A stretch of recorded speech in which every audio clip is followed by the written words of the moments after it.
Yeah, beat your addiction, live free. Ralf Friedrichs is who you see. Listen in when you're feeling low. Take back your life, today's show. Beat your addiction, live free. Ralf Friedrichs is who you see. Listen in when you're feeling low. Take back your life, today's show. Stay positive, hope, and keep faith. Stand strong against any odds that you face. Put away the alcohol and the drugs. Fill your time with the things you love. Addiction is tough, but it's worth the work. Treat your body what it's worth. Spread positivity, inspire all. If we stand together, we will never fall. I help others see the other sides of life. A sober life, letting go of the strife. So give me a call, I can help. 1-844-4405-HELP.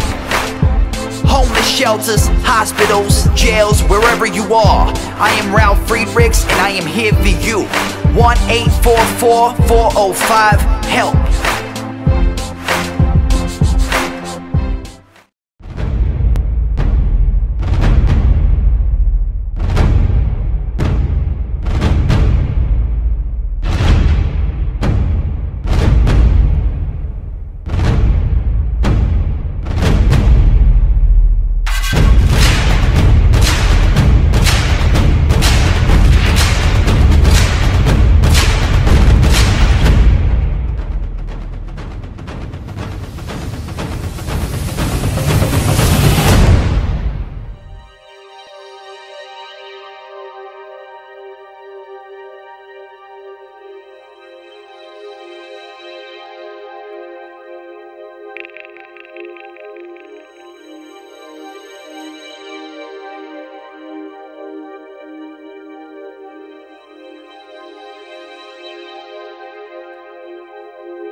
Yeah, change your future, starts today.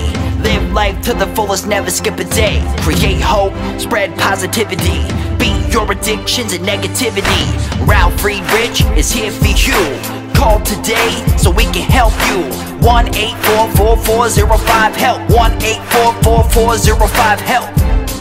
1-844-405-HELP. We are here for you. Call us today.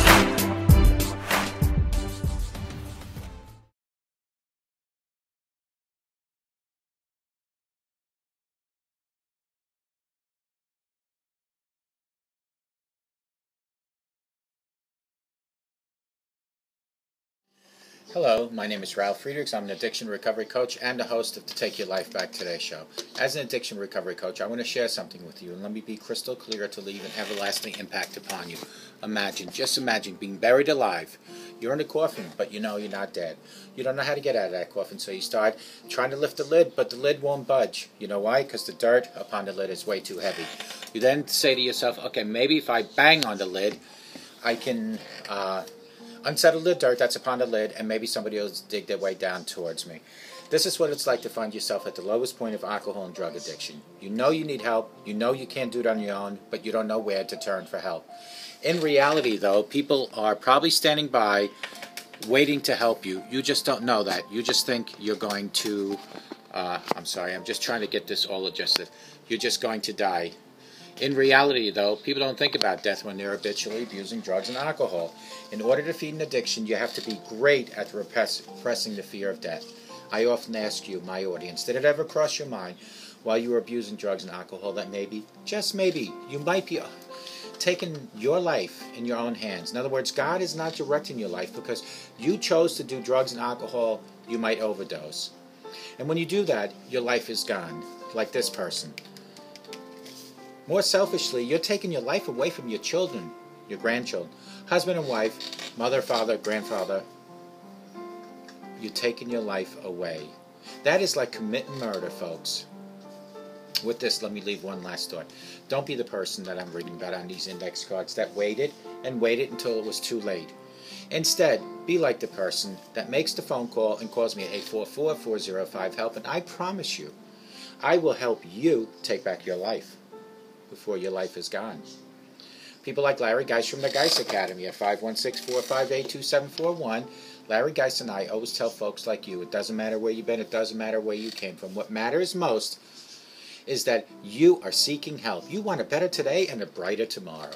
Go to him at www.odysseyconsult.org. Larry Geist from the Geist Academy, 516-458-2741. Larry Geist and I will wait here to hear from you. You can call me at 844-405-HELP.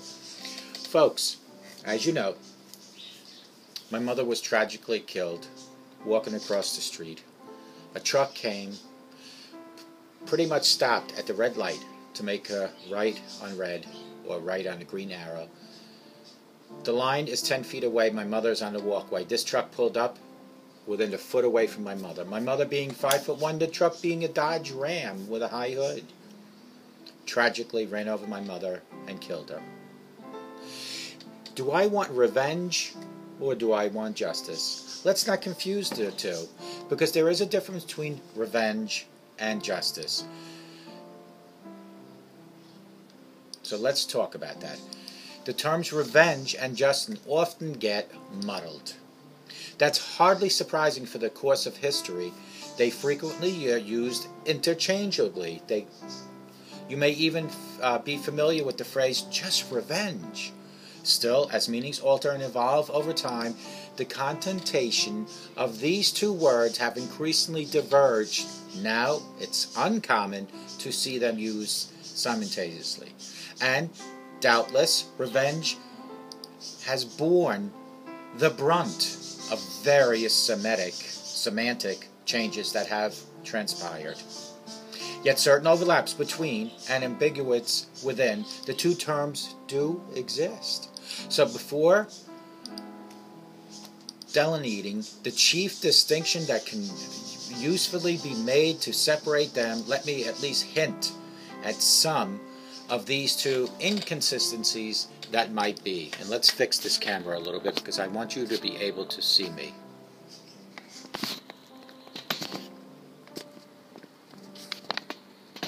Okay, I think we have it now. Let's see.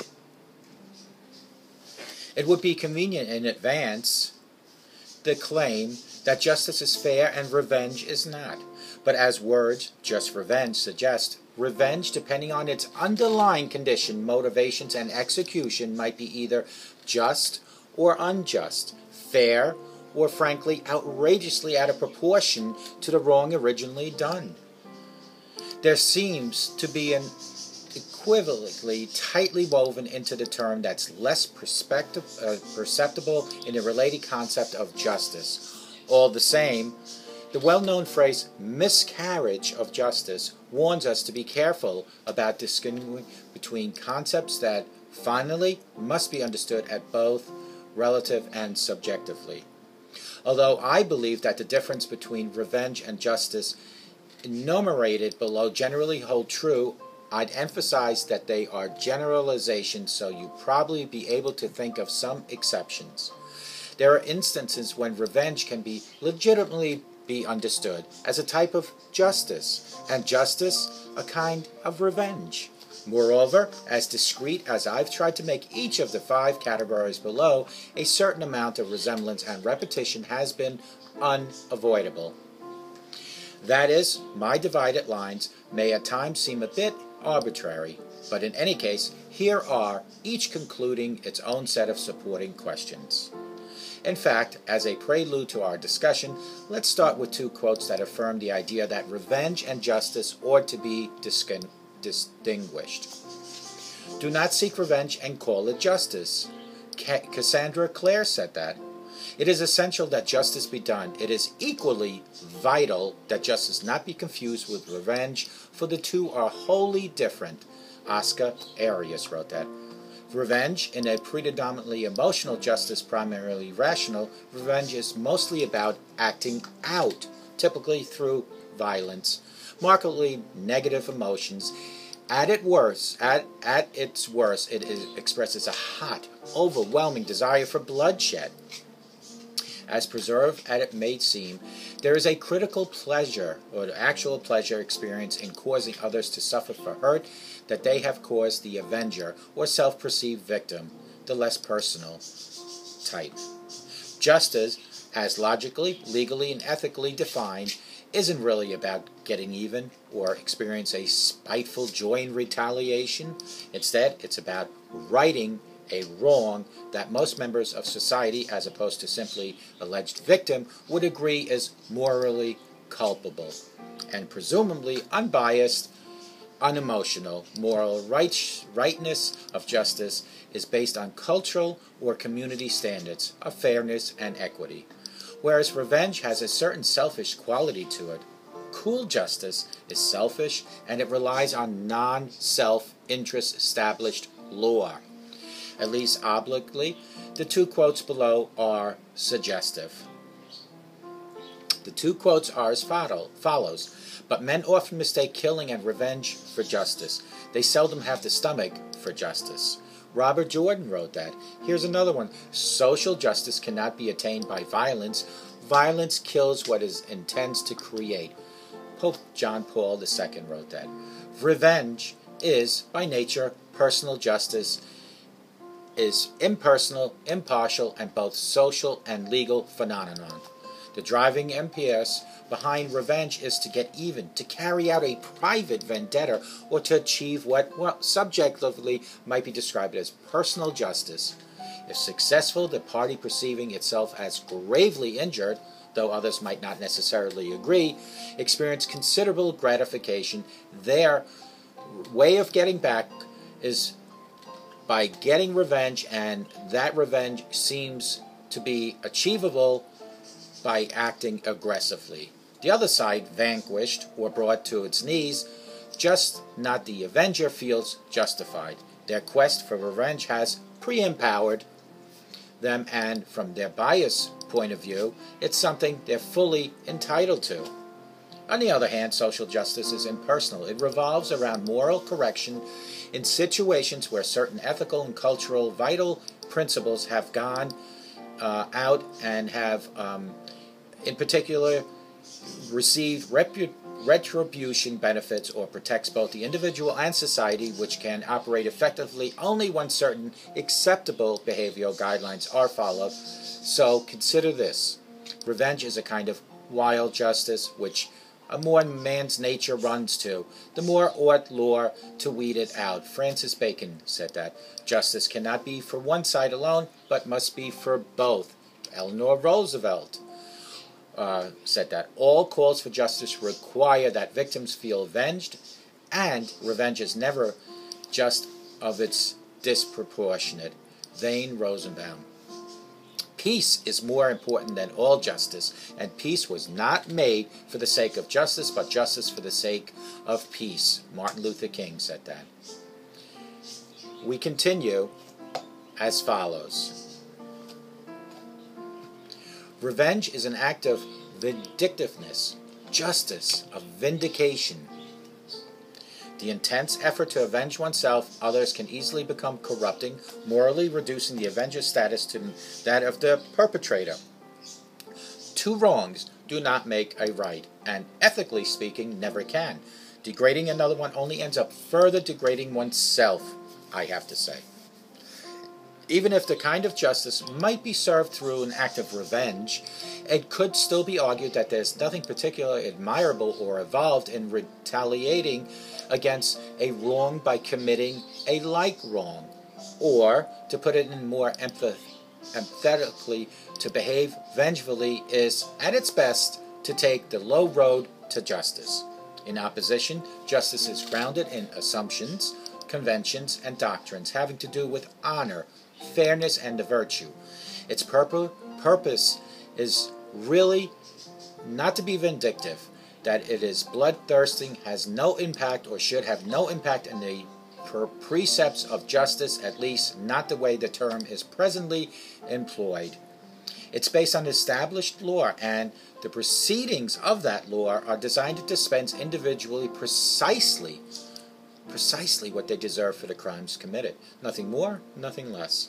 The following quotes allude to some of the dimensions of the core differences. There can be no greater motivator for evil than the huge sense of injustice. Bill Ward said that. Only remember this. To seek justice is good and noble thing to seek. Revenge out is hatred, something that will devour your very soul. James Mace. In human history, the desire for revenge and the desire for loot have often been closely associated. John McCarthy. Listen to this. In the human history, the desire for justice and the desire for loot have often been closely associated. Revenge is about cycles. Justice about closure. Revenge has a way of relentlessly repeating itself as an interminable fuse such as Hatfield's and McCoy's, and ever more meticulously at that. Revenge typically begets more revenge. Whether it's individual or entire nation, it takes a place within a closed system that seems able to feed on itself indefinitely. Unlike tic-tac-toe, tit-for-tat is a game without end. One side gets satisfaction, the other side is driven to get its satisfaction, and then, theoretically, ad infinitum. There can be no resolution, no compromise. For each faction, say Israel and Palestine, has clan-like its own agenda, its own sense of right and wrong, and righteous rigidity of each side usually demands that some trusted outsider intervene in the matters that are to be settled. Justice, in contrast, is designed by individual or official, generally not linked to the two opposite camps, to offer a resolution more likely to, be more balanced, especially if, in fact, it is just and equitable. And when justice is done, and I use the word advisably, so is the conflict that led up to the injustice in the first place. Beyond that, punishment is for wrongdoing carry an agreed upon authority lacking in personnel vengeful acts, which calculates solely to get back at the assumed perpetrator.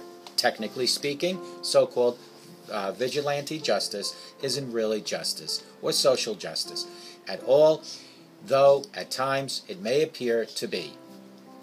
Now, taking matters into your own hands may sometimes seem justified, but hardly meets the more rigorous criteria for consensual or community justice. Here are some quotes that focus on the problematic lack of closure commonly associated with revenge. But if revenge is called justice, then that justice breeds yet more revenge, and then becomes a chain of hatred. P. Naruto. It is unfortunate that most cases when the sins of the father fall on the son of it because people refuse to forgive, forget, heap past wrongs upon innocent generations that follow, which I add is anything but justice. E.A. Buchanan. Those who wish to punish the current and future generations for iniquities of a generation long gone, and who equate justice with revenge, are more and most dangerous people in the world. Dean Koontz. Revenge is about retaliation. Justice is about restoring balance. The motive of revenge has mostly to do with expression of hate, rage, or spite. It's a protest or a payback, and its foremost intent to harm another person. In and of itself, it's not primarily about justice, but about the victims affirming their inborn but not legal right to retaliate against some wrong done to them. And because it's so impassionate, it's typically disappropriate to the original injury, meaning that it usually can't be viewed as just. The punishment may fit the crime, but it's often blown out of response to another perceived offense, and I use the qualifier perceived purposely here. Take the Florida case of George Zimmerman, fatal 2012 shooting of Trayvon Martin. Not only does an instance exemplify the wrongness of something linked to vigilante justice, but as many, if most people would agree, Zimmerman's ultimate acquittal represent a serious miscarriage of justice, especially in the light of the gunman's antisocial conduct and legal infractions subsequent to the case. On the contrary, justice is concerned with dispassionately restoring balance through bringing about equality, or better, equity. It centers on proportion as it equates to fairness, not driven by emotion. Restorative justice, meted out by the court of law, seeks to be objective and even-handed as possible. It's not as so much revenge, but about doing the other side one better, but about equitably or properly punishing wrongdoing. In fact, the ancient law of the Italian, an ethical standard originating in Babylonian law and present as well in the Bible and the Roman law, focuses on what is commonly known, but hopefully only metaphorically, as the eye for an eye conception of justice. In brief, that kind of magnitude of justice, meted out, it contrived to correspond as exactly as possible to the gravity of the original injury. And the group of quotes below should further illustrate this final distinction between revenge and justice. Christians' ethics demands that you should not take revenge. The paradox is naturally that Christians worship God, who is the greater avenger of them all. Defy him and you burn in eternal hell, an act of revenge which is completely out of proportion to the crime. Joe Nisbo wrote that. Here's another one. God was never what we would call a proportionalist. God goes postal a lot, which is what human societies won't let their people do. William Ian Miller. Here's another one. Someone wrongs us, we rarely, if ever, want to do the same thing back. Why? Because we want to do something more harmful. Likewise, when someone insults us, our instinct is to search for a word that is more insulting than what they just utilized on us. Revenge always be more insulting than anything because it escalates to a higher way of getting back. And lastly, a society built upon a foundation of vengeance is a society doomed to destroy itself. This was written by Rich E. Goodrich. Folks, there is a huge difference between justice and revenge. How do I feel about the person that killed my mother? I seek justice because revenge will not bring my mother back. Justice, which I have been informed is almost impossible to achieve because there was no crime committed according to the laws written today. Those laws written today need to be amended. They need to be modified to actually hold somebody responsible that crosses a white line, which is not a criminal act, stops a foot away from the crosswalk, which is not a criminal act, doesn't see my mother, and fatally runs her down. No criminal activities were performed according to the laws written today.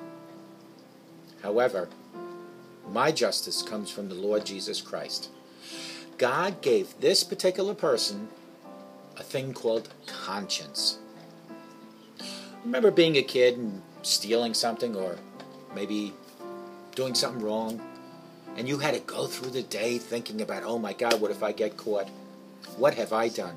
Well, this 24-year-old that committed this, I can't even say crime, that committed this tragic killing, legal killing, I guess you could call it, has a thing called the conscience that he will never, ever escape from. The only way to escape the conscience is not to exist. So he got the worst punishment that even Suffolk County couldn't have given him.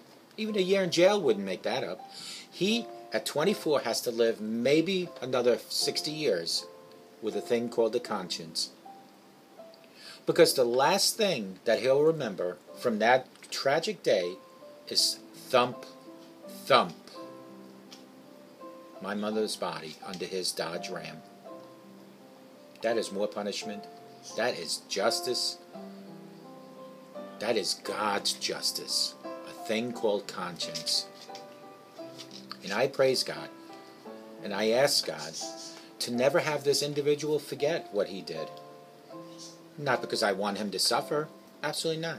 Because I want him to be more careful in the future. Because that could have been our grandchildren. It could have been your mother, your father, your grandmother. It could have been your child. No justice can be worse than the justice dispensed by the Lord Jesus. I hope to God that this difference between justice and revenge is clear enough for you to understand. That most times when we seek justice, we tend to seek revenge, and we cannot do that. For revenge causes wars. Justice gives a punishment for the crime committed. Revenge is from the hatred of the heart, usually from the devil. I hope you have a great day, and I hope you enjoyed this segment. And tomorrow's segment will be actually a pretty good segment. It's about younger people, how they feel about new relationships, what are the do's and don'ts about relationships. And I will be interviewing someone tomorrow, hopefully, if that person shows up. That is a younger person that is going through a relationship, and these little tips could help this person improve their relationship. So stay tuned, and I'll see you tomorrow.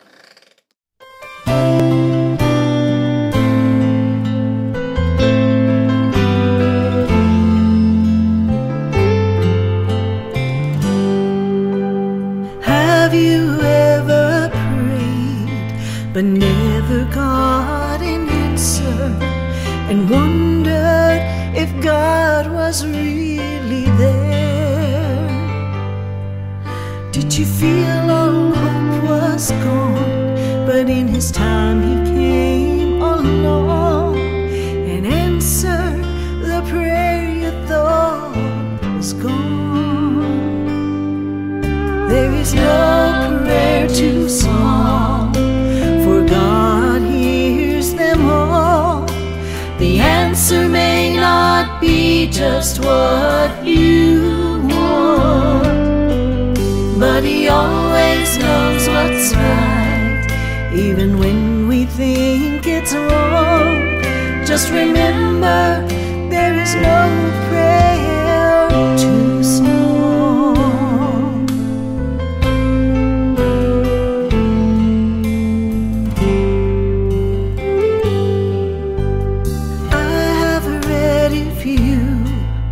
Will ask, you shall receive. No matter what it is, I still believe.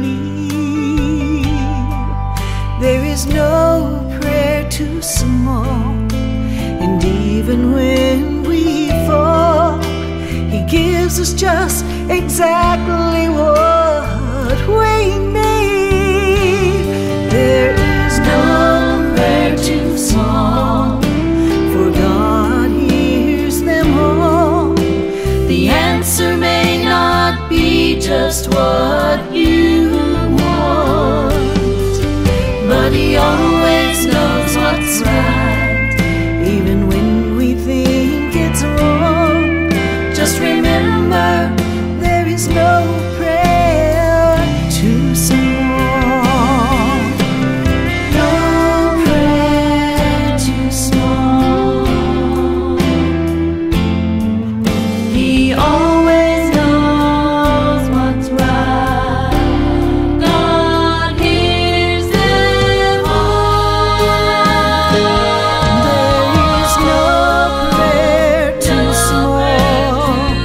My God hears them all. The answer may not be just what you want, but He always knows what's right, even when we think it's wrong. Just remember, there is no prayer too small. No prayer too small.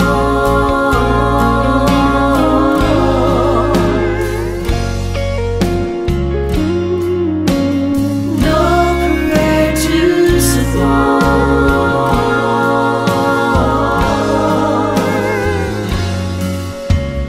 God hears them all.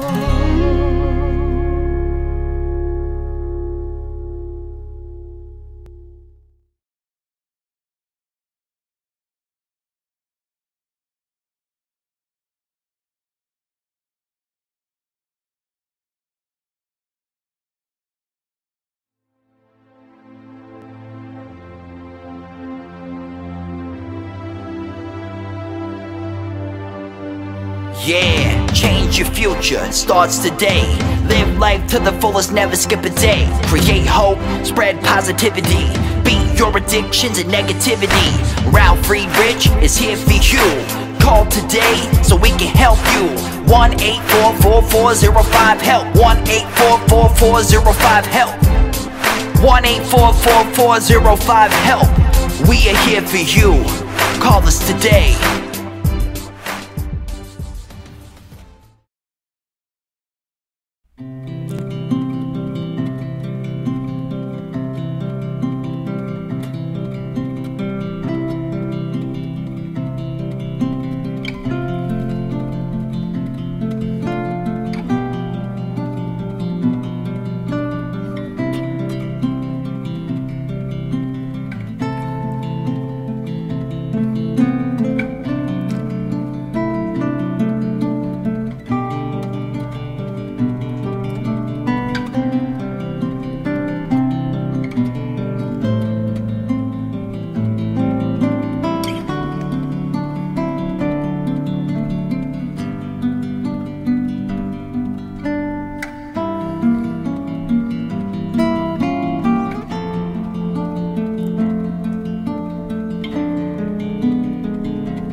The show is over, but your life starts today. Taking back your life's the only way. Keep faith, stay positive, push through. Take back your life, it starts with you. Alcohol and drugs can't control your life. Let go of the negative and the strife. Ralf Friedrichs is the man guiding your way. The show is over, but your life starts today. Call Ralf Friedrichs at 1-844-405-HELP. That's 1-844-405-HELP. We hope you love the show today and tune in next time. Take back your life today show with Ralf Friedrichs.